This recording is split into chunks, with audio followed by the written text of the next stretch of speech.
Hi ನಮಸ್ತೆ ಎಲ್ರಿಗೂ ಹೇಗಿದ್ದೀರಾ? ವೆಲ್ಕಮ್ ಟು ಮಾಹಿತಿ ಯೂಟ್ಯೂಬ್ ಚಾನಲ್. ಮಾಹಿತಿ ಯೂಟ್ಯೂಬ್ ಚಾನಲ್ನ ಮತ್ತೊಂದು ವಿಡಿಯೋಗೆ ಸ್ವಾಗತ. ನಾನಿವತ್ತು ನಿಮಗೆ ತಿಳಿಸೋಕೆ ಬಂದಿರೋ ವಿಷಯ ಏನಪ್ಪ ಅಂದರೆ, ಯುಗಾದಿ ಸಮಯದಲ್ಲಿ ಹೊಸ ಸಂವತ್ಸರವು ಪ್ರಾರಂಭವಾಗಲಿದೆ. ಈ ಹೊಸ ಸಂವತ್ಸರವು ಕನ್ಯಾ ರಾಶಿಗೆ ಸೇರಿದ ವ್ಯಕ್ತಿಗಳಿಗೆ ಹೇಗಿರಲಿದೆ, ಹಾಗೆ ಕನ್ಯಾ ರಾಶಿಯವರಿಗೆ ಶ್ರೀ ಪರಾಭವ ನಾಮ ಸಂವತ್ಸರ ಯಾವ ಗ್ರಹಗಳ ಪ್ರಭಾವದಿಂದ ಕೂಡಿರಲಿದೆ, ಆರೋಗ್ಯ, ಉದ್ಯೋಗ, ಕುಟುಂಬ, ವ್ಯಾಪಾರದಲ್ಲಿ ಏನೆಲ್ಲ ಬದಲಾವಣೆ ಆಗಲಿದೆ, ಯಾವುದರಲ್ಲಿ ಶುಭ ಯಾವುದರಲ್ಲಿ ಅಶುಭ ಎಂಬುದನ್ನು ಇವತ್ತಿನ ವಿಡಿಯೋದಲ್ಲಿ ವಿವರವಾಗಿ ತಿಳಿಯೋಣ.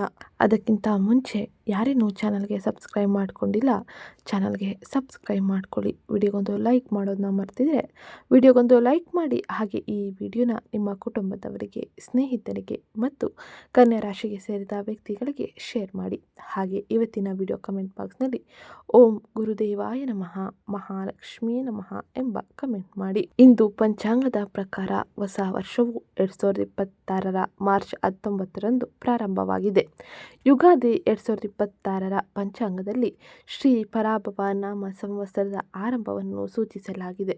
ಆದ್ದರಿಂದ ಈ ಇಂದು ಹೊಸ ವರ್ಷವು ಕನ್ಯಾ ರಾಶಿಯಲ್ಲಿ ಜನಿಸಿರುವವರಿಗೆ ಹೇಗಿರಲಿದೆ, ನಿಮ್ಮ ಜೀವನದಲ್ಲಿ ಬದಲಾವಣೆಗಳು ಇದೆಯೇ ಎಂಬುದನ್ನು, ಹಾಗೆ ಇದರ ಜೊತೆಗೆ ಗ್ರಹಗಳ ಪ್ರಭಾವ ನಿಮ್ಮ ಜೀವನದಲ್ಲಿ ಯಾವ ಸಮಯದಲ್ಲಿ ಬದಲಾವಣೆಯನ್ನು ತರಬಹುದು ಎಂಬುದನ್ನು ಈಗ ತಿಳಿಯೋಣ.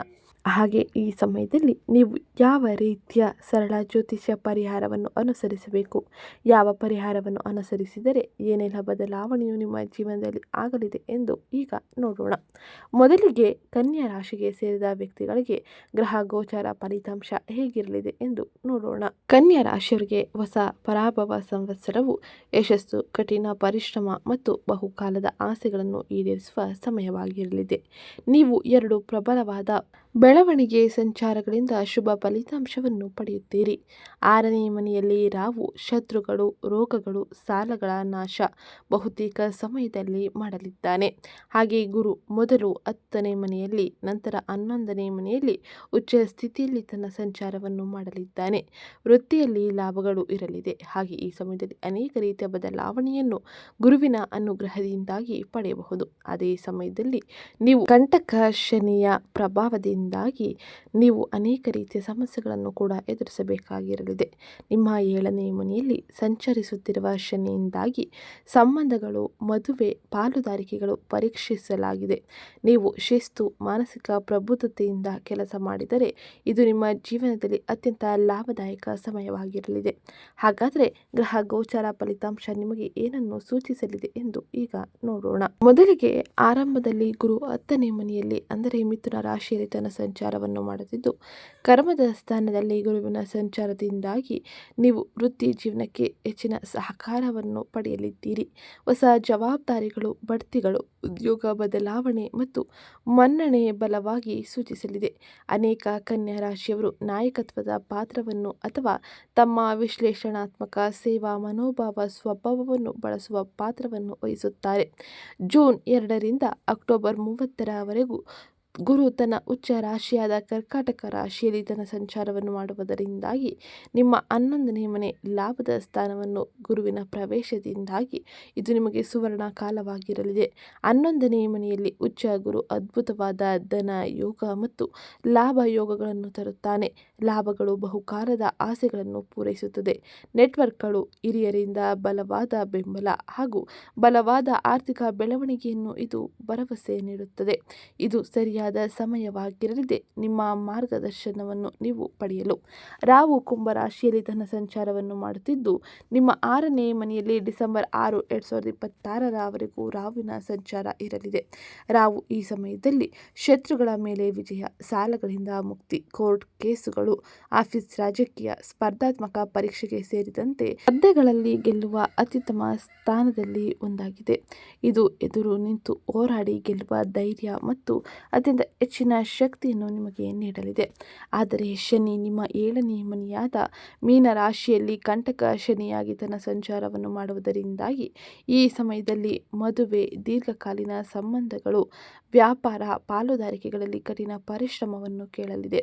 ಹಾಗೆ ನಿಮ್ಮ 1ನೇ ಮನೆಯ ಮೇಲೆ ಶನಿಯ ದೃಷ್ಟಿ ಒತ್ತಡ, ಜವಾಬ್ದಾರಿ ಮತ್ತು ಕೆಲವೊಮ್ಮೆ ಒಂಟಿತನವನ್ನು ಸೃಷ್ಟಿಸಬಹುದು. ಆದರೆ ಇದು ಸಂಬಂಧಗಳಲ್ಲಿ ಮಾನಸಿಕವಾಗಿ ಬೆಳೆಯಲು ಹಾಗೆ ಸಮತೋಲಿತ ಹಾಗೆ ವಾಸ್ತವಿಕವಾಗಿ ನೀವು ಇರಲು ಬಯಸುವಂತೆ ಮಾಡಲಿದೆ.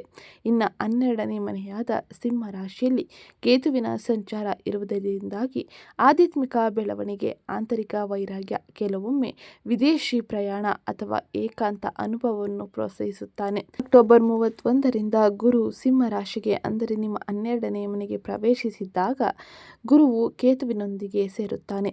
ಆಧ್ಯಾತ್ಮಿಕತೆ, ಧ್ಯಾನ, ವಿದೇಶಿ ಪ್ರಯಾಣ ಮತ್ತು ಆಂತರಿಕ ಚೇತರಿಕೆಯ ಮೇಲೆ ನಿಮ್ಮ ಆಸಕ್ತಿ ಹೆಚ್ಚಾಗುತ್ತದೆ. ಆದರೆ ಖರ್ಚುಗಳು ಕೂಡ ಹೆಚ್ಚಾಗಬಹುದು. ಡಿಸೆಂಬರ್ 6ರಲ್ಲಿ ರಾಹು ಮತ್ತು ಕೇತುವಿನ ಸಂಚಾರವು ಬದಲಾಗುತ್ತದೆ.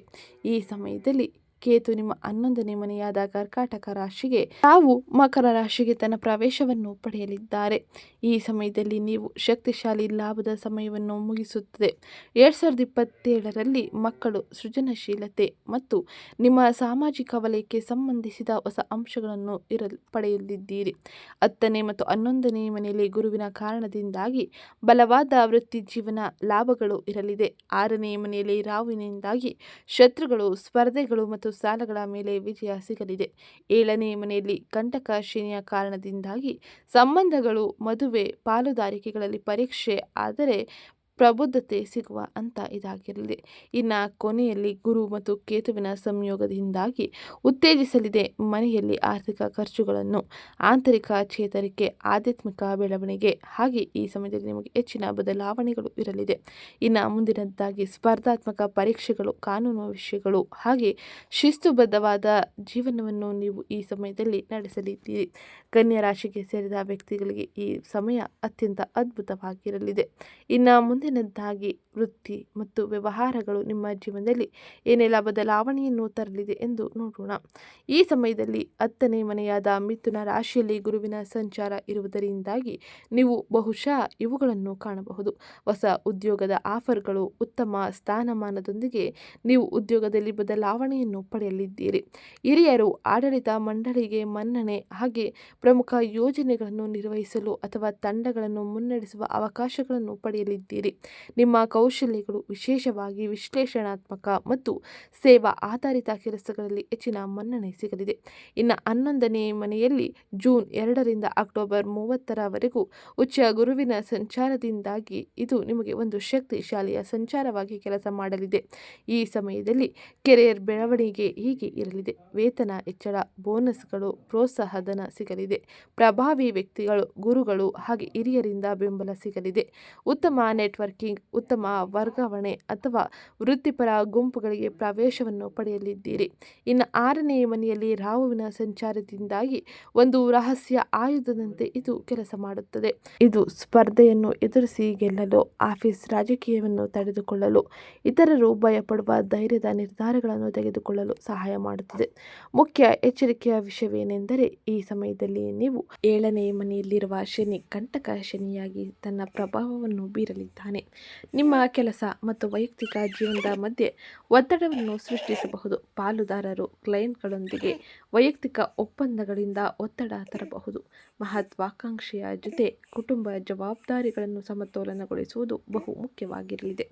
ಇನ್ನು ಉದ್ಯೋಗಸ್ಥರಿಗೆ ಈ ಸಮಯದಲ್ಲಿ ನೀವು ಅತ್ಯಂತ ಹೆಚ್ಚಿನ ಬದಲಾವಣೆಯನ್ನು ಕಾಣಲು ಅವಕಾಶಗಳು ಸಿಗಲಿದೆ. ಬಡ್ತಿಗಳು, ಪಾತ್ರದ ಸುಧಾರಣೆ ಮತ್ತು ಬಹುಕಾಲದಿಂದ ಕಾಯುತ್ತಿದ್ದ ಸ್ಥಿರತೆ ಸಿಗಲಿದೆ. ಉತ್ತಮ ಕಂಪನಿ ಅಥವಾ ಸಂಸ್ಥೆಗೆ ಬದಲಾಗುವುದು ವಿಶೇಷವಾಗಿ ಅಕ್ಟೋಬರ್ ಒಳಗೆ ಆಗಲಿದೆ. ಸರ್ಕಾರ, ಬ್ಯಾಂಕಿಂಗ್, ಐಟಿ, ಆರೋಗ್ಯ, ಸೇವೆ, ವಿಶ್ಲೇಷಣೆ ಹಾಗೆ ಶಿಕ್ಷಣ ಸಂಬಂಧಿತ ಉದ್ಯೋಗಗಳಲ್ಲಿ ನೀವು ಅತ್ಯಂತ ಹೆಚ್ಚಿನ ಶುಭ ಫಲಿತಾಂಶವನ್ನು ಪಡೆಯಲಿದ್ದೀರಿ. ಹಿರಿಯರೊಂದಿಗೆ ಅಹಂಕಾರದ ಘರ್ಷಣೆಗಳನ್ನು ತಪ್ಪಿಸಿ ರಚನಾತ್ಮಕ ಟೀಕೆಗಳನ್ನು ಸಕಾರಾತ್ಮಕವಾಗಿ ತೆಗೆದುಕೊಳ್ಳಿ. ಹಾಗೆ ನಿಮ್ಮ ಕೆಲಸವನ್ನು ದಾಖಲಿಸಿ ಹಾಗೆ ನಿಮ್ಮ ಸಂವಹನವನ್ನು ಸ್ಪಷ್ಟವಾಗಿಡಿ. ಇದು ನಿಮಗೆ ಹೆಚ್ಚಿನ ಸಹಕಾರಿಯಾಗಿರಲಿದೆ. ಇಂದು ಹೊಸ ವರ್ಷದ ಸಂದರ್ಭದಲ್ಲಿ ಕೆಲಸವನ್ನು ಮಾಡುವ ಕನ್ಯಾ ರಾಶಿಗೆ ಸೇರಿದ ಜನರಿಗೆ ತಮ್ಮ ಕೆಲಸದಲ್ಲಿ ಉತ್ತಮ ಹೆಸರನ್ನು ಗಳಿಸುವ ಸಾಧ್ಯತೆ ಇರಲಿದೆ. ವಿಶೇಷವಾಗಿ ಲೇಖನ, ಬ್ಯಾಂಕಿಂಗ್, ಶಿಕ್ಷಣ, ಸಂಚಾರಕ್ಕೆ ಸಂಬಂಧಿಸಿದ ಕ್ಷೇತ್ರದಲ್ಲಿ ಕೆಲಸವನ್ನು ಮಾಡುವ ಜನರಿಗೆ ಅಪಾರ ಪ್ರಗತಿ ದೊರಕುವ ಸಂಭವವಿರಲಿದೆ. ಈ ವರ್ಷದಲ್ಲಿ ಶನಿಯ ಪ್ರಭಾವದಿಂದಾಗಿ ಕೆಲಸದಲ್ಲಿ ಒತ್ತಡ ಹೆಚ್ಚಾಗುತ್ತದೆ. ಹಾಗೆಯೇ ನೀವು ನಿಮ್ಮ ಅಧಿಕಾರಿಗಳೊಂದಿಗೆ ಮಾತನಾಡುವ ಸಂದರ್ಭದಲ್ಲಿ ಧೈರ್ಯದಿಂದ ಇರುವುದು ಅವಶ್ಯಕ. ಜೂನ್ ತಿಂಗಳ ನಂತರದಲ್ಲಿ ನಿಮ್ಮ ಹೊಸ ಯೋಜನೆಗಳಲ್ಲಿ ಕೆಲಸ ಮಾಡುವ ಅವಕಾಶಗಳು ಸಿಗಲಿದೆ. ಹಾಗೆ ಈ ವರ್ಷದ ದ್ವಿತೀಯಾರ್ಧದಲ್ಲಿ ಕನ್ಯಾ ರಾಶಿಗೆ ಸೇರಿದ ಜನರಿಗೆ ವ್ಯಾಪಾರ ವ್ಯವಹಾರಗಳು ಶುರು ಮಾಡಲು ಬಹಳ ಉತ್ತಮವಾಗಿರಲಿದೆ. ಹಾಗೆ ಈ ಅವಧಿಯಲ್ಲಿ ಹೂಡಿಕೆ ಮಾಡುವ ಸಂದರ್ಭದಲ್ಲಿ ಅವಸರವನ್ನು ಮಾಡಬೇಡಿ. ಇದರಿಂದಾಗಿ ನೀವು ಅನೇಕ ರೀತಿಯ ನಷ್ಟಗಳನ್ನು ಅನುಭವಿಸುವ ಸಾಧ್ಯತೆ ಇರಲಿದೆ.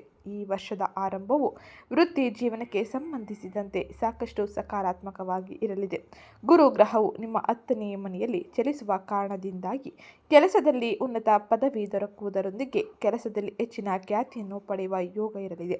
ಹಾಗೆ ಕನ್ಯಾ ರಾಶಿಗೆ ಸೇರಿದ ಜನರು ಬಹಳ ಸಮಯದಿಂದ ಕಠಿಣ ಪರಿಶ್ರಮವನ್ನು ಪಡುತ್ತಿದ್ದರೆ ಇದರ ಪೂರ್ಣ ಫಲ ನಿಮಗೆ ಈ ಸಮಯದಲ್ಲಿ ದೊರೆಯಲಿದೆ. ಇನ್ನು ಈ ಹೊಸ ಸಂವತ್ಸರದಲ್ಲಿ ಕನ್ಯಾ ರಾಶಿಗೆ ಸೇರಿದ ಜನರ ಆದಾಯವು ಸಾಕಷ್ಟು ಹೆಚ್ಚಾಗಲಿದೆ. ಹಾಗೆ ಖರ್ಚು ಕಡಿಮೆಯಾಗುತ್ತದೆ. ಇದರಿಂದಾಗಿ ನಿಮ್ಮ ಆರ್ಥಿಕ ಸ್ಥಿತಿ ಉತ್ತಮವಾಗಿರಲಿದೆ. ಇದು ನಿಮಗೆ ಹೆಚ್ಚಿನ ಶುಭ ಫಲಿತಾಂಶವನ್ನು ನೀಡಲಿದೆ. ಕನ್ಯಾ ರಾಶಿಗೆ ಸೇರಿದ ಜನರ ದೀರ್ಘಕಾಲೀನ ಹೂಡಿಕೆಗಳನ್ನು ಈ ಸಮಯದಲ್ಲಿ ನೀವು ಮಾಡಲು ಉತ್ತಮ ರೀತಿಯ ಅವಕಾಶಗಳು ಸಿಗಲಿದೆ. ಈ ಅವಧಿಯಲ್ಲಿ ಹೊಸ ಮನೆ, ಆಸ್ತಿಯನ್ನು ಖರೀದಿಸುವ ಯೋಗ ಕೂಡ ದೊರೆಯಲಿದೆ. ಹಾಗೆ ಯುಗಾದಿಯ ಸಂದರ್ಭದಲ್ಲಿ ಕನ್ಯಾ ರಾಶಿಯ ಜನರು ಹಣಕಾಸಿನ ವಿಚಾರಕ್ಕೆ ಸಂಬಂಧಿಸಿದಂತೆ ಸ್ವಲ್ಪ ಎಚ್ಚರಿಕೆಯನ್ನು ವಹಿಸಬೇಕಾಗಿರಲಿದೆ. ಜೂನ್ನಿಂದ ನವೆಂಬರ್ ತಿಂಗಳ ಅವಧಿಯಲ್ಲಿ ನಿಮಗೆ ಧನ ಲಾಭಕ್ಕೆ ಉತ್ತಮ ಅವಕಾಶಗಳು ದೊರೆಯಲಿದೆ. ನಿಮ್ಮ ಆದಾಯವನ್ನು ಹೆಚ್ಚಿಸಲು ಸಾಕಷ್ಟು ಮಾರ್ಗಗಳನ್ನು ನೀವು ಪಡೆಯಲಿದ್ದೀರಿ. ಇದು ಪ್ರಮುಖವಾಗಿ ಉದ್ಯೋಗ ಮತ್ತು ವೃತ್ತಿ ಕ್ಷೇತ್ರದಲ್ಲಿ ನೀವು ನೋಡುವ ಪ್ರಮುಖ ಬದಲಾವಣೆಗಳಾಗಿದ್ದು, ಇನ್ನು ಮುಂದಿನದ್ದಾಗಿ ನಿಮ್ಮ ಹಣಕಾಸಿನ ವ್ಯವಹಾರಗಳು, ಆರ್ಥಿಕ ಸ್ಥಿತಿ ಹೇಗಿರಲಿದೆ ಎಂದು ಈಗ ನೋಡೋಣ. ಅದಕ್ಕಿಂತ ಮುಂಚೆ ಯಾರಿನ್ನೂ ಚಾನಲ್ಗೆ ಸಬ್ಸ್ಕ್ರೈಬ್ ಮಾಡಿಕೊಂಡಿಲ್ಲ, ಚಾನಲ್ಗೆ ಸಬ್ಸ್ಕ್ರೈಬ್ ಮಾಡಿಕೊಡಿ. ವಿಡಿಯೋಗೊಂದು ಲೈಕ್ ಮಾಡೋದನ್ನ ಮರಿಬೇಡಿ. ಆರ್ಥಿಕವಾಗಿ ನೋಡುವುದಾದರೆ ಈ ಸಮಯದಲ್ಲಿ ಕನ್ಯಾ ರಾಶಿಗೆ ಸೇರಿದ ಜನರಿಗೆ ಅತ್ಯಂತ ಬಲವಾದ ಒಂದು ಸಮಯ ಆಗಿರಲಿದೆ. 6ನೇ ಮನೆಯಲ್ಲಿ ರಾಹು ಇರುವುದರಿಂದಾಗಿ ಸಾಲಗಳು, ಋಣಗಳು ಮತ್ತು ಕಾನೂನುಬದ್ಧ ಆರ್ಥಿಕ ಸಮಸ್ಯೆಗಳ ಮೇಲೆ ನೀವು ಮೊದಲಿಗಿಂತ ಧೈರ್ಯವಾಗಿ ಮತ್ತು ಬುದ್ಧಿವಂತಿಕೆಯಿಂದ ಹೋರಾಡುವ ಸಾಮರ್ಥ್ಯವನ್ನು ಹೆಚ್ಚಿಸುತ್ತದೆ. ಹಿಂದೆ ತೆಗೆದುಕೊಂಡ ಸಾಲಗಳನ್ನು ಮರು ಹೊಂದಿಸಲಿದ್ದೀರಿ. ಕಡಿಮೆ ಬಡ್ಡಿಗೆ ಹೊಸ ವ್ಯವಸ್ಥೆ ಮಾಡಿಕೊಳ್ಳುವುದು, ಹಾಗೆ ನಿಧಾನವಾಗಿ ಸಾಲ ಭಾರವನ್ನು ಕಡಿಮೆ ಮಾಡಿಕೊಳ್ಳುವಂತಹ ಕೆಲಸಗಳಿಗೆ ಇದು ಒಳ್ಳೆಯ ಸಮಯವಾಗಿರಲಿದೆ. ಕೋರ್ಟ್ ಕೇಸುಗಳು ಇತ್ಯರ್ಥವಾಗುತ್ತದೆ. ಹಾಗೆ ಆರ್ಥಿಕ ವಿವಾದಗಳು ಇರುವವರಿಗೆ ಈ ಸಮಯದಲ್ಲಿ ಬಹಳಷ್ಟು ನೆಮ್ಮದಿ ಸಿಗಲಿದೆ. ಇನ್ನು 10ನೇ ಮನೆಯಲ್ಲಿ ಗುರು ವೃತ್ತಿಪರ ಬೆಳವಣಿಗೆಯ ಮೂಲಕ ಆದಾಯ ಹೆಚ್ಚಲು ಹಾಗೆ ಸ್ಥಿರವಾಗಲು ಸಹಾಯ ಮಾಡುತ್ತಾನೆ. ಜೂನ್ 2ರಿಂದ ಅಕ್ಟೋಬರ್ 30ರವರೆಗೆ 11ನೇ ಮನೆಯಲ್ಲಿನ ಉಚ್ಚ ಗುರುವು ನಿಜವಾದ ದಾನ ಯೋಗವನ್ನು ಸೃಷ್ಟಿಸುತ್ತಾನೆ. ಸಂಬಳ ಹೆಚ್ಚಳ, ಬೋನಸ್, ಪ್ರೋತ್ಸಾಹಧನ, ವ್ಯವಹಾರ ಲಾಭ, ಸೈಡ್ ಇನ್ಕಮ್ಗಳು ಹೀಗೆ ಎಲ್ಲ ರೂಪದಲ್ಲಿ ನಿಮಗೆ ಲಾಭವು ಬರುವ ಸಾಧ್ಯತೆ ಇರಲಿದೆ. ಹಾಗೆ ನಿಮ್ಮ ಸ್ನೇಹಿತರು, ಹಿರಿಯ ಸಹೋದರರು ಹಾಗೆ ಪ್ರಭಾವಿ ಪರಿಚಯದ ಮೂಲಕ ಆರ್ಥಿಕ ಅವಕಾಶಗಳು ಬರುತ್ತದೆ. ಈ ಸಮಯದಲ್ಲಿ ನೀವು ಅತ್ಯಂತ ಹೆಚ್ಚಿನ ನೆಮ್ಮದಿಯ ವಾತಾವರಣವನ್ನು ಆರ್ಥಿಕ ವ್ಯವಹಾರಗಳಲ್ಲಿ ನೋಡಲಿದ್ದೀರಿ. ಹಾಗೆ ಈ ಅವಧಿಯಲ್ಲಿ ಒಮ್ಮೆಲೆ ಬರುವ ದೊಡ್ಡ ಪಾವತಿಗಳು, ಲಾಭದ ಪಾಲು ಅಥವಾ ದೀರ್ಘಕಾಲೀನ ಹೂಡಿಕೆಗಳ ಮೇಲೆ ಒಳ್ಳೆಯ ರಿಟರ್ನ್ ಪಡೆಯುವ ಸಾಧ್ಯತೆ ಇರಲಿದೆ. ಸೆಪ್ಟೆಂಬರ್ 18ರಿಂದ ಅಕ್ಟೋಬರ್ 30ರವರೆಗೆ 11ನೇ ಮನೆಯಲ್ಲಿ ನೀಚ ಸ್ಥಿತಿಯ ಕುಜನಿದ್ದಾಗ ಕೆಲವೊಮ್ಮೆ ಹಠಾತ್ ಖರ್ಚುಗಳು, ಕುಟುಂಬ ಅಥವಾ ವ್ಯಾಪಾರಕ್ಕೆ ಸಂಬಂಧಿತ ಒತ್ತಡದ ಖರ್ಚುಗಳು ಬರಬಹುದು. ಆದರೆ ಅದೇ ಸಮಯದಲ್ಲಿ ಗುರು ಉಚ್ಚ ಸ್ಥಿತಿಯಲ್ಲಿ ಇರುವುದರಿಂದಾಗಿ ಅದಕ್ಕೆ ಬಲವಾದ ಸಮತೋಲನ ಸಿಗುತ್ತದೆ. ಕೆಲವು ದಿನಗಳ ಕಷ್ಟಕರ ಆರ್ಥಿಕ ಪರಿಸ್ಥಿತಿಗಳು ಕೊನೆಗೊಳ್ಳುವ ಸಾಧ್ಯತೆ ಇರಲಿದೆ. ಲಾಭಕ್ಕೆ ಈ ಸಮಯದಲ್ಲಿ ಅನೇಕ ರೀತಿಯ ಅವಕಾಶಗಳು ಸಿಗಲಿದೆ. ಅಕ್ಟೋಬರ್ 31ರ ನಂತರ ಗುರು 12ನೇ ಮನೆಗೆ ಹೋದ ಮೇಲೆ ಖರ್ಚುಗಳು ಸಹಜವಾಗಿ ಹೆಚ್ಚಾಗಬಹುದು. ವಿದೇಶ ಪ್ರಯಾಣ, ಆರೋಗ್ಯ, ಕುಟುಂಬದ ಅವಶ್ಯಕತೆಗಳು, ಆಧ್ಯಾತ್ಮಿಕ ಕಾರ್ಯಕ್ರಮಗಳ ಮೇಲೆ ಹೆಚ್ಚು ಖರ್ಚಾಗುವ ಸಾಧ್ಯತೆ ಇರಲಿದೆ. ಆದ್ದರಿಂದ ಜೂನ್ನಿಂದ ಅಕ್ಟೋಬರ್ ನಡುವೆ ಸುವರ್ಣ ಕಾಲದಲ್ಲಿ ನೀವು ಸಂಪಾದಿಸಿದ್ದನ್ನು ಸ್ವಲ್ಪ ಭಾಗ ಸುರಕ್ಷಿತವಾಗಿ ಉಳಿತಾಯ ಮಾಡಿಕೊಳ್ಳಿ. ಹೂಡಿಕೆ ರೂಪದಲ್ಲಿ ಇಡುವುದು ಬಹು ಮುಖ್ಯವಾಗಿರಲಿದೆ. ಇರಲಿದೆ. ಇದು ಆರ್ಥಿಕ ವ್ಯವಹಾರಗಳಿಗೆ ಸಂಬಂಧಿಸಿದಂತೆ ನೀವು ನೋಡುವ ಬದಲಾವಣೆಗಳಾಗಿದ್ದು, ಇನ್ನು ಮುಂದಿನದ್ದಾಗಿ ಕೌಟುಂಬಿಕ ವಿಚಾರದಲ್ಲಿ ಯಾವೆಲ್ಲ ರೀತಿಯ ಬದಲಾವಣೆಯನ್ನು ನೀವು ನೋಡಬಹುದು ಎಂದು ತಿಳಿಯೋಣ. ಕುಟುಂಬ ಮತ್ತು ದಾಂಪತ್ಯ ಜೀವನ ಈ ಸಮಯದಲ್ಲಿ ನಿಮಗೆ ಒಂದು ರೀತಿಯ ಪರೀಕ್ಷೆಯ ರಂಗ ಎಂದು ಹೇಳಬಹುದು. ನಿಮ್ಮ 7ನೇ ಮನೆಯಲ್ಲಿ ಶನಿಯ ಸಂಚಾರ ಕಂಟಕ ಶನಿಯ ರೂಪದಲ್ಲಿ ಮದುವೆ, ದೀರ್ಘಕಾಲೀನ ಸಂಬಂಧಗಳು ಮತ್ತು ವ್ಯಾಪಾರ ಪಾಲುದಾರಗಳ ಮೇಲೆ ಭಾರವನ್ನು ಹೆಚ್ಚಿಸುತ್ತದೆ. ಜೀವನ ಸಂಗಾತಿಯ ಜವಾಬ್ದಾರಿಗಳು ಹೆಚ್ಚಾಗಬಹುದು. ಅವರ ಮೇಲೆ ಕೆಲಸ ಅಥವಾ ಆರೋಗ್ಯದ ಒತ್ತಡ ಇರಲಿದೆ. ಹಾಗೆ ನಿಮ್ಮಿಬ್ಬರ ನಡುವೆ ಸಮಯ ಹೊಂದಾಣಿಕೆಯ ವ್ಯತ್ಯಾಸ ಬರಬಹುದು. ಸನ್ನಿವೇಶಗಳು ಎದುರಾಗುವ ಸಾಧ್ಯತೆ ಇರಲಿದೆ. ಕೆಲವೊಮ್ಮೆ ಕುಟುಂಬಕ್ಕೆ ಬೇಕಾದ ಸಮಯ ಕೊಡಲಾಗದೆ ಸಂಪೂರ್ಣವಾಗಿ ಕೆರಿಯರ್ ಮೇಲೆಯೇ ನೀವು ಗಮನ ಹರಿಸಲಿದ್ದೀರಿ. ಇದರಿಂದಾಗಿ ಮನೆಯಲ್ಲಿ ಅಸಮಾಧಾನ ಹೆಚ್ಚಾಗಬಹುದು. ಈ ಕಂಟಕ ಶನಿ ನಿಮ್ಮ ಸಂಬಂಧಗಳನ್ನು ಮುರಿಯಲು ಬಂದ ದೋಷವಲ್ಲ. ನಿಜ ಹೇಳಬೇಕೆಂದರೆ ಇದು ಸಂಬಂಧಗಳ ಬಲ, ಪ್ರಾಮಾಣಿಕತೆ ಮತ್ತು ಪರಸ್ಪರ ಗೌರವವನ್ನು ಪರೀಕ್ಷಿಸುವ ಕಾಲವಾಗಿರಲಿದೆ. ನಿಜವಾದ ಪ್ರೀತಿ, ನಂಬಿಕೆ, ಇಬ್ಬರ ಇಟ್ಟುಕೊಂಡಿರುವ ಬದ್ಧತೆ ಹಾಗೆ ವೈಯಕ್ತಿಕ ಜೀವನ ಈ ಕಾಲದಲ್ಲಿ ಇನ್ನಷ್ಟು ಗಟ್ಟಿಯಾಗಿರಲಿದೆ. ಸ್ಥಿರವಾಗಿ ಬದಲಾಗುತ್ತದೆ ಅನೇಕ ರೀತಿಯ ವ್ಯವಹಾರಗಳು. ಹಾಗೆ ಮತ್ತೊಂದೆಡೆ ಕೆಲವು ಸೌಕರ್ಯ ಹಾಗೆ ಅಭ್ಯಾಸ ಅಥವಾ ಏಕಪಕ್ಷೀಯ ಪ್ರಯತ್ನಗಳ ಮೇಲೆ ನಿಂತಿರುವ ಸಂಬಂಧಗಳಾದರೆ ಇವು ಒತ್ತಡ, ದೂರ ಮತ್ತು ಭಿನ್ನಾಭಿಪ್ರಾಯಗಳಲ್ಲಿ ಹೆಚ್ಚಾಗಿ ಈ ಸಮಯದಲ್ಲಿ ಸಂಬಂಧಗಳು ಮುರಿಯಲಿದೆ. ಶನಿ ನಿಮ್ಮ ಲಗ್ನದ ಮೇಲೆ ಅಂದರೆ 1ನೇ ಮನೆ ಮೇಲೆ ಕೂಡ ದೃಷ್ಟಿಯನ್ನು ಬೀರುತ್ತಾನೆ. ನೀವು ಹೆಚ್ಚು ಗಂಭೀರವಾಗಿ, ಜವಾಬ್ದಾರಿಯಿಂದ ಮತ್ತು ಕೆಲವೊಮ್ಮೆ ಸ್ವಲ್ಪ ಮೌನಿಯಾಗಿ ಇರುವ ಸ್ವಭಾವ ಹೊಂದಬಹುದು. ಕೆಲಸ, ಗುರಿಗಳು ಹಾಗೆ ಜವಾಬ್ದಾರಿಗಳ ಮೇಲೆ ಗಮನ ಹೆಚ್ಚಾಗಲಿದೆ. ನಿಮ್ಮ ಕುಟುಂಬ ಸದಸ್ಯರಿಂದ ಮಾನಸಿಕವಾಗಿ ಹತ್ತಿರವಿಲ್ಲದಂತೆ ಕಾಣಿಸಿಕೊಳ್ಳಲಿದ್ದೀರಿ. ಇದಕ್ಕೆ ಜೊತೆಯಾಗಿ 12ನೇ ಮನೆಯಲ್ಲಿ ಕೇತು ಇರುವುದರಿಂದಾಗಿ ಕೆಲವು ಸಮಯಗಳಲ್ಲಿ ಏಕಾಂತ, ಆಧ್ಯಾತ್ಮಿಕತೆ, ವಿರಾಮ ಮತ್ತು ಒಂಟಿಯಾಗಿರಬೇಕೆಂಬ ಕೊರತೆ ಕೂಡ ಹೆಚ್ಚಾಗುತ್ತದೆ. ಅಂತಹ ಸಮಯದಲ್ಲಿ ನೀವು ನಿಮ್ಮ ಇಷ್ಟಗಳನ್ನು ನಿಮ್ಮ ಮನೆಯವರೊಂದಿಗೆ ಮುಕ್ತವಾಗಿ ಹಂಚಿಕೊಂಡರೆ ಅವರು ನಿಮ್ಮನ್ನು ಚೆನ್ನಾಗಿ ಅರ್ಥ ಮಾಡಿಕೊಳ್ಳಲು ಇದು ಸಹಕಾರಿಯಾಗಿರಲಿದೆ. ಡಿಸೆಂಬರ್ 6ರಿಂದ ರಾಹು 5ನೇ ಮನೆಗೆ ಪ್ರವೇಶಿಸಿದ ನಂತರದಲ್ಲಿ ಮಕ್ಕಳ ವಿಷಯ, ಪ್ರೇಮ ಜೀವನ ಮತ್ತು ಸೃಜನಶೀಲ ಅಭಿವ್ಯಕ್ತಿ ಮುಂತಾದ ವಿಷಯಗಳು ಮುನ್ನೆಲೆಗೆ ಬರಲು ಆರಂಭವಾಗುತ್ತದೆ. ಮಕ್ಕಳಿಗೆ ಸಂಬಂಧಿಸಿದ ನಿರ್ಧಾರಗಳು, ಅವರ ಶಿಕ್ಷಣ, ಆರೋಗ್ಯ ಮತ್ತು ಭವಿಷ್ಯದ ಬಗ್ಗೆ ನೀವು ಹೆಚ್ಚಿನ ಆಲೋಚನೆಯನ್ನು ಮಾಡಲಿದ್ದೀರಿ. 2027ರಲ್ಲಿ ಬಲವಾಗಿ ಈ ಸಮಯದಲ್ಲಿ ಈ ಎಲ್ಲ ಕ್ಷೇತ್ರದಲ್ಲೂ ಬದಲಾವಣೆ ಕಂಡುಬರಲಿದೆ. ಒಟ್ಟಾರೆಯಾಗಿ ಈ ಸಮಯದಲ್ಲಿ ಕುಟುಂಬ ಮತ್ತು ದಾಂಪತ್ಯ ಕ್ಷೇತ್ರದಲ್ಲಿ ತಾಳ್ಮೆ, ಸಹನೆ ಮತ್ತು ಪರಸ್ಪರ ಗೌರವ ದೊಡ್ಡ ಅಸ್ತ್ರವಾಗಿರಲಿದೆ. ಇದು ಕುಟುಂಬ ಜೀವನದಲ್ಲಿ ಪ್ರಮುಖವಾಗಿ ನೀವು ನೋಡುವ ಬದಲಾವಣೆಯಾಗಿದ್ದು, ಇನ್ನು ಮುಂದಿನದ್ದಾಗಿ ಆರೋಗ್ಯಕ್ಕೆ ಸಂಬಂಧಿಸಿದಂತೆ ಯಾವೆಲ್ಲ ರೀತಿಯ ಬದಲಾವಣೆಯನ್ನು ನೀವು ನಿರೀಕ್ಷಿಸಬಹುದು ಎಂದು ನೋಡೋಣ. ಅದಕ್ಕಿಂತ ಮುಂಚೆ ಯಾರಿನ್ನೂ ಚಾನಲ್ಗೆ ಸಬ್ಸ್ಕ್ರೈಬ್ ಮಾಡ್ಕೊಂಡಿಲ್ಲ, ಚಾನಲ್ಗೆ ಸಬ್ಸ್ಕ್ರೈಬ್ ಮಾಡಿಕೊಡಿ. ವಿಡಿಯೋಗೊಂದು ಲೈಕ್ ಮಾಡೋದನ್ನ ಮರಿಬೇಡಿ. ಆರೋಗ್ಯದ ವಿಷಯದಲ್ಲಿ ಈ ಸಮಯದಲ್ಲಿ 2 ರೀತಿಯ ಫಲಿತಾಂಶವನ್ನು ನೀವು ನೋಡಬಹುದಾಗಿರಲಿದೆ. ಒಂದೆಡೆ ಬಲವಾದ ಹೋರಾಟದ ಶಕ್ತಿ, ಮತ್ತೊಂದೆಡೆ ಬುದ್ಧಿವಂತಿಕೆಯಿಂದ ನಿರ್ವಹಿಸಬೇಕಾದ ಒತ್ತಡ. 6ನೇ ಮನೆಯಲ್ಲಿ ರಾಹು ಇರುವುದರಿಂದಾಗಿ ಬಹಳಷ್ಟು ಜನರಿಗೆ ಹಳೆಯ ಆರೋಗ್ಯ ಸಮಸ್ಯೆಗಳ ಮೇಲೆ ಸರಿಯಾದ ರೋಗ ನಿರ್ಣಯ, ಸರಿಯಾದ ಡಾಕ್ಟರ್ ಹಾಗೆ ಸರಿಯಾದ ಚಿಕಿತ್ಸೆ ಸಿಗುವ ಸಾಧ್ಯತೆ ಇರುತ್ತದೆ. ವ್ಯಾಯಾಮ ಮಾಡಬೇಕು, ಜೀವನ ಶೈಲಿಯನ್ನು ಬದಲಾಯಿಸಬೇಕು, ಫಿಟ್ ಆಗಿ ಇರಬೇಕು ಎಂಬ ಬಲವಾದ ಉತ್ಸಾಹ ನಿಮ್ಮಲ್ಲಿ ಉಂಟಾಗುತ್ತದೆ. ನಿಮ್ಮಲ್ಲಿ ಇರುವ ಹೋರಾಟದ ಮನೋಭಾವದಿಂದಾಗಿ ಚಿಕ್ಕ ಪುಟ್ಟ ಆರೋಗ್ಯ ಸಮಸ್ಯೆಗಳನ್ನು ಕೂಡ ನೀವು ಸುಲಭವಾಗಿ ಎದುರಿಸಿ ಹೋರಾಡಬಲ್ಲಿರಿ. ಇನ್ನೊಂದೆಡೆ ಶನಿ ನಿಮ್ಮ ಲಗ್ನದ ಮೇಲೆ ದೃಷ್ಟಿ ಬೀರುವುದರಿಂದಾಗಿ ಆಯಾಸ, ಕಾಲು ನೋವು, ಕೀಲುಗಳು ಹಾಗೆ ಬೆನ್ನು ನೋವು ಮುಂತಾದ ಸಮಸ್ಯೆಗಳು ತಲೆದೋರುವ ಸಾಧ್ಯತೆ ಇರುತ್ತದೆ. ವಿಶೇಷವಾಗಿ ನೀವು ಅತಿಯಾಗಿ ಕೆಲಸ ಮಾಡಿದರೆ ಕೆಲಸದ ಒತ್ತಡ, ಜವಾಬ್ದಾರಿಗಳು ಮತ್ತು ಇನ್ನಿತರ ಕಾರಣದಿಂದಾಗಿ ಮಾನಸಿಕವಾಗಿ ಬಿಗಿದುಕೊಳ್ಳುವುದು ಹಾಗೆ ಟೆನ್ಷನ್ ಹೆಚ್ಚಾಗುವುದು ಕೂಡ ಸಾಧ್ಯ ಇರಲಿದೆ. 12ನೇ ಮನೆಯಲ್ಲಿ ಕೇತು ಇರುವುದರಿಂದಾಗಿ ನಿದ್ದೆ ಸರಿಯಾಗಿ ಬರುವುದಿಲ್ಲ. ಇದರಿಂದಾಗಿ ರಾತ್ರಿ ವೇಳೆ ಅತಿಯಾಗಿ ಆಲೋಚನೆಗಳು ಇರಲಿದೆ. ಆಂತರಿಕವಾಗಿ ನಿದ್ದೆ ಕೆಡುವುದು ಮುಂತಾದ ಪ್ರವೃತ್ತಿ ಕೂಡ ಕಾಣಿಸುತ್ತದೆ. ಇಂತಹ ಸಂದರ್ಭದಲ್ಲಿ ನಿಯಮಿತ ಆರೋಗ್ಯ ತಪಾಸಣೆಗಳು, ಡಾಕ್ಟರ್ ಸಲಹೆ ಪಡೆಯುವುದು ಮತ್ತು ಮನಸ್ಸು ದೇಹಕ್ಕೆ ಒಂದು ದಿನಚರಿಯನ್ನು ಇಟ್ಟುಕೊಳ್ಳುವುದು ತುಂಬ ಮುಖ್ಯವಾಗಿರಲಿದೆ. ಪ್ರತಿದಿನ ನಿರ್ದಿಷ್ಟ ಸಮಯಕ್ಕೆ ಮಲಗುವುದು, ಸಂಜೆಯ ನಂತರ ಸ್ಕ್ರೀನ್ ಟೈಮ್ ಕಡಿಮೆ ಮಾಡುವುದು, ಹಗುರವಾದ ಆಹಾರ ಸೇವಿಸುವುದು, ನಡಿಗೆ, ಯೋಗ, ಪ್ರಾಣಾಯಾಮ, ಧ್ಯಾನದಂಥ ಸರಳ ವಿಧಾನಗಳು ನಿಮ್ಮ ಆರೋಗ್ಯವನ್ನು ಗಟ್ಟಿಯಾಗಿ ನಿಲ್ಲಲು ಸಹಕಾರಿಯಾಗಿರಲಿದೆ. ಇದು ಆರೋಗ್ಯದಲ್ಲಿ ಪ್ರಮುಖವಾಗಿ ನೀವು ನೋಡುವ ಬದಲಾವಣೆಯಾಗಿದ್ದು, ಇನ್ನು ಈ ಸಮಯದಲ್ಲಿ ವಿದ್ಯಾರ್ಥಿಗಳ ಜೀವನದಲ್ಲಿ ಯಾವೆಲ್ಲ ರೀತಿಯ ಬದಲಾವಣೆ ಇರಲಿದೆ ಎಂದು ನೋಡೋಣ. ವಿದ್ಯಾರ್ಥಿಗಳ ದೃಷ್ಟಿಯಿಂದ ನೋಡುವುದಾದರೆ ಈ ಸಮಯ ವಿದ್ಯಾರ್ಥಿಗಳಿಗೆ, ವಿಶೇಷವಾಗಿ ಸ್ಪರ್ಧಾತ್ಮಕ ಪರೀಕ್ಷೆಗೆ ತಯಾರಿ ನಡೆಸುತ್ತಿರುವವರಿಗೆ ಅಸಾಧಾರಣವಾಗಿ ಬಲವಾದ ಸಮಯವಾಗಿರಲಿದೆ. 6ನೇ ಮನೆಯಲ್ಲಿ ರಾಹು ಇರುವುದರಿಂದಾಗಿ ಈ ಸಮಯದಲ್ಲಿ ಅನೇಕ ರೀತಿಯ ಪರೀಕ್ಷೆಗಳನ್ನು ತೀವ್ರ ಪೈಪೋಟಿಯಿಂದ ನಿಂತು ಮುನ್ನಡೆಸಲಿದ್ದೀರಿ.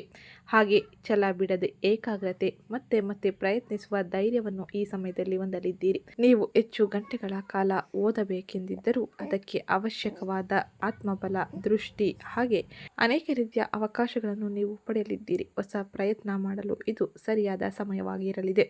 ಇದು ಇವತ್ತಿನ ವಿಡಿಯೋ ಆಗಿತ್ತು. ವಿಡಿಯೋ ಇಷ್ಟ ಆಗಿದ್ದಲ್ಲಿ ವಿಡಿಯೋಗೊಂದು ಲೈಕ್ ಮಾಡಿ, ಚಾನಲ್ಗೆ ಸಬ್ಸ್ಕ್ರೈಬ್ ಮಾಡ್ಕೊಳ್ಳೋದನ್ನ ಮರಿಬೇಡಿ. ಇನ್ನು ಈ ಅವಧಿಯಲ್ಲಿ ನಿಮಗೆ ನೀಡುವ ಪ್ರಮುಖ ಸಲಹೆ ಏನೆಂದರೆ, ಈ ಅವಧಿಯಲ್ಲಿ ಶನಿ ನಿಮ್ಮ 7ನೇ ಮನೆಯಲ್ಲಿ, ರಾಹು 6ನೇ ಮನೆಯಲ್ಲಿ ಚಲಿಸುವುದರಿಂದಾಗಿ ಶತ್ರುಗಳ ವಿರುದ್ಧ ಜಯ ಮತ್ತು ನ್ಯಾಯಾಲಯಕ್ಕೆ ಸಂಬಂಧಿಸಿದ ವಿಚಾರಗಳಲ್ಲಿ ಯಶಸ್ಸು ದೊರಕಬಹುದು.